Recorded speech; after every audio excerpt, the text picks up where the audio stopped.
Ignore bins and illegal bins. A set of values or transitions associated with the cow point can be explicitly excluded from the final coverage by specifying them as ignore bins. So we will use the keyword ignore underscore bins to specify a bin as an ignore bin. In simple words, a bin that is ignored will not be considered for considering the final coverage. So it means even if that bin was hit in the simulation, it will not be added to the final coverage, and even if it was a miss in the simulation, it will not show as a hole in the final coverage. So you can use the keyword ignore underscore bin to specify a bin as an ignore bin. So here bins val and trans are valid bins, or which are considered for taking the final coverage, and the irrelevant val and the irrelevant trans bins are specified as ignore bins, and these will not be considered. You can effectively think that these two lines are not present here for the final coverage.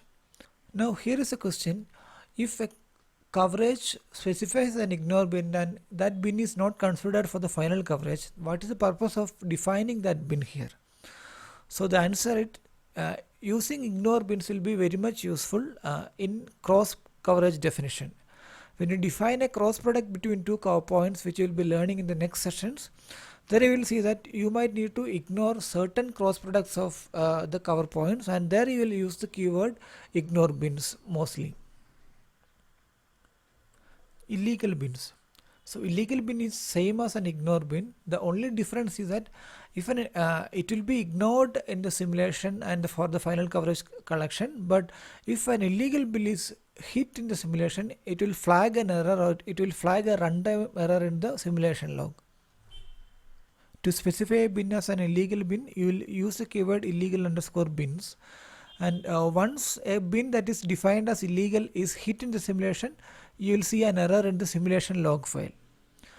Now, it's not a recommended practice to use illegal bins. This feature was supported in Systemverilog to support one of its previous version of verification language, and if you want to specify a particular value or a particular transition as illegal, then it's better to use an assertion to specify it as an illegal, or you should define an assertion rather than specifying an illegal cow point.